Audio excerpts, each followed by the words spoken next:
Phil LeBeau, I love Phil LeBeau. I think he's a great talent, and always turn to Phil LeBeau for auto industry news, airline industry news, doing a great job of covering it forever on CNBC.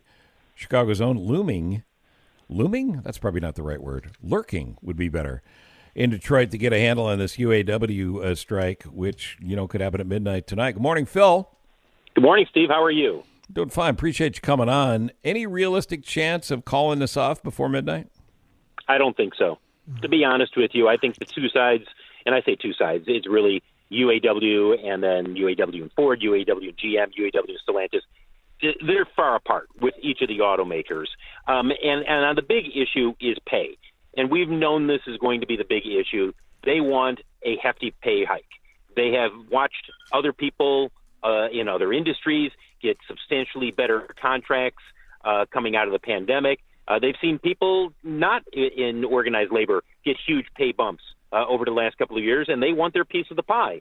And they're looking for about 35% over 4.5 years. Wow. And GM, Ford, and Stellantis are anywhere between 17.5% and 20%. So they're still a ways apart.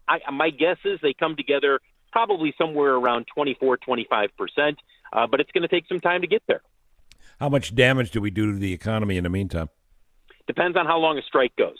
Look, if it's a short strike, and we think there's a possibility that with one of the automakers, they might only go off the job for, let's say, a week, it's not going to have a huge impact. If it goes 4 or 5 weeks, not great, but it's not going to kill the economy. You see a strike that goes into December, now you've got a different story. There's two things going on here. I always talk, Phil, about the two economies, right? There's the Wall Street economy and the economy at your grocery store, the real people economy. Well, there's two economies in the strike story as far as I'm concerned, too. Your local car dealer, the guy down the street, sports the Little League teams, provides jobs, just now getting back on his feet or her feet after COVID, getting a supply of cars coming in and all that. They're not wrapped up in, we got to be selling EVs. So the major manufacturers they're transitioning. They're going all EV. The dealers are trying to make hay on losing all the business they lost during COVID. This is kind of a perfect storm of bad, I think.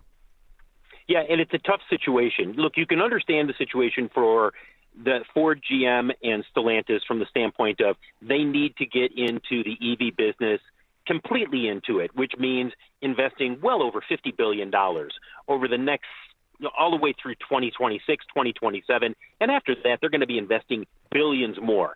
If they're going to have any chance of catching Tesla, they've got to do that. So you understand their thought is, look, we need to take the money we're making and put it into the future, investing in EVs.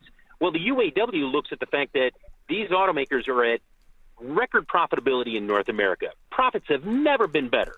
And they look at that and they say, wait a second, we're not getting what we believe we should be getting for the profits you're making. The average new vehicle in the United States is selling for over $50,000.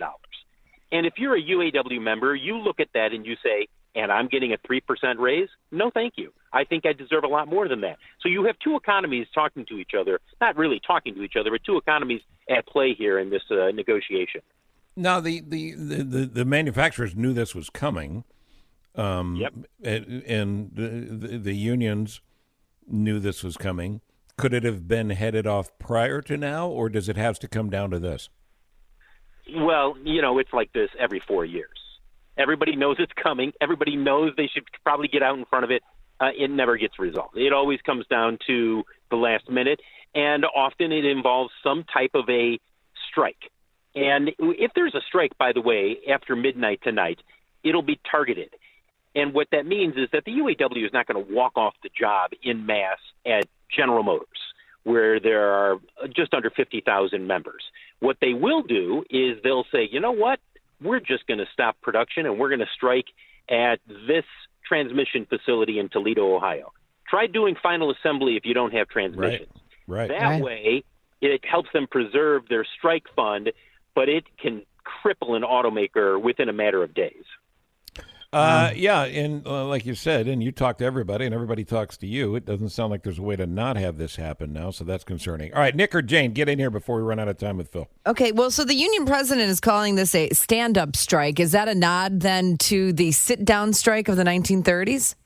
Yes, that's exactly why they call it the stand-up strike, because they're trying to, look, I'm not going to get too deep in the weeds here, but the UAW president, he only won his presidency by a very narrow margin. He doesn't really have a mandate here. So part of when he does these Facebook Live presentations is to rally the base. And part of rallying the base is to say, look, remember where we were back in the 1930s? We stood up to the automakers, and that's how you got a better, things improved for auto workers back then. We need to do that again. So he's playing to his base there. It just seems like something that happened almost 100 years ago would be maybe a tough historical transition when auto workers are going, look, I just need to make more money. Mm-hmm. Sure. And think about this, guys. As much as auto workers do want to raise, and they are adamant about getting that, if you're at Ford and you see that you could get 20% and maybe a $15,000 signing bonus, I mean, that's pretty tempting. And that's going to be the real challenge here for the UAW leadership as the automakers come out and say, you know what, we're offering you this. And your leadership is saying that's not good enough, and you're going to go on strike. It's really tempting at some point to say, come on, let's go. Let's get this done. Well, and that's got some, parity in that regard to the SAG-AFTRA strike. SAG-AFTRA strike's about future money and securing that everything that's going on in AI is going to be shared with the content creators. Look, man, the world's changing so fast. Maybe the outdated strike thing doesn't work the way it used to, but I don't know that there's any other alternative for these unions other than to go, you're not going to give us what we want, we're not going to work then. Yeah, I think that it really is, from the UAW perspective, it's their best option, and they really have never had a stronger hand in terms of asking for more money than what's going on right now. Doesn't mean that we're endorsing a strike. I'm just telling you that's the perspective of the line worker. Nick, got anything? Well, I just think it's just going to be a wait-and-see kind of thing here. Overall, I mean, how long could this potentially last? Well, potentially. I would not be surprised if you see us talking about a strike at the beginning of December. Wow. So That's incredible. So what happens to the dealerships? I know you talked about it affects the economy, but if someone's going out to buy a Ford or a GM or a Stellantis or whatever, they're going to the dealership, does that affect car prices? Or, of course, it affects how many cars are on the lot? Yes, all of that. It depends on what brand. Stellantis has better inventory than Ford and General Motors, so Jeep and Ram are in better position in terms of the inventory is greater there. But at some point, all dealers will have fewer new vehicles. That's the way it happens. And as a result, what you will see is not just a firming of prices on the new side, but you'll see a firming of prices on the used side. New vehicle production drives used vehicle prices. Greater new vehicle production, you see used vehicle prices start to ease back a little bit. Yep. If there's just not that supply there and you need a new, Ford F-150, you'll find it. And if that's used, that means you're going to be paying a little bit more. And lastly, Frank, one of the listeners called and said, look, is there something other than money we're missing here? Is there something else they're asking for?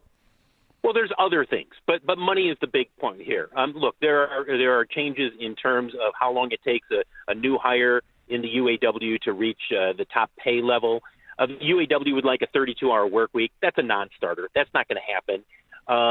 They would like to see changes in terms of cost of living adjustments. Those were stripped out when the automakers went through the bankruptcy back in 2008, 2009, and the contracts right after that.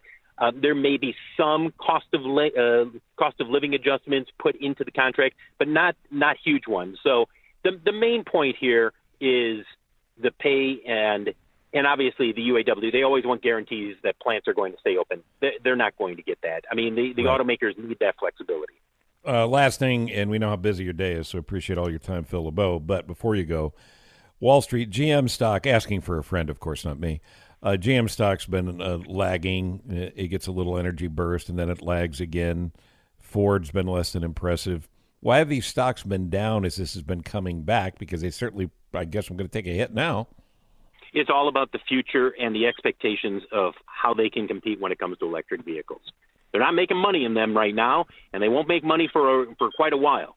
And even then, the question becomes, if you're going to be making money in EVs, can you make the same type of profit margins that Elon Musk is putting up at Tesla? And there are more than a few people who doubt that they'll be able to do that. If we're down to only 3 big builders and investors lose faith that we can invest in those folks, that maybe we're looking at a splintered thing here the way the media has gone. Yeah, and it's a very real possibility. Phil LeBeau, thank you again. I know how busy you are. Thanks for jumping on. Thanks, Phil. Glad to do it, guys. Phil LeBeau, CNBC. Normally he's here in town and he's busy in New York, but now he's in Detroit today, obviously. Yeah. I do worry about the dealers. I mean, the dealers and obviously all the people that work for the dealers and everything related to that. Good thing I got a new car already, huh? Yeah. Have you driven it? Yeah, I drove it today. Just for Nick so he could see it. This is like the second time you've driven it? Yep. Yeah. Do you have like blocks you put it up on so you can wash the wheel when you get home? underneath the tires. Get all the dirt off the tires. Yeah. I know, I understand. I'm not there today to know, but Nick or Tom or Miranda, does Jane still have that new car smell? She does. Mm-hmm. Okay. All right. Just checking. Yeah. Nick, you'll come down and see it today, yeah?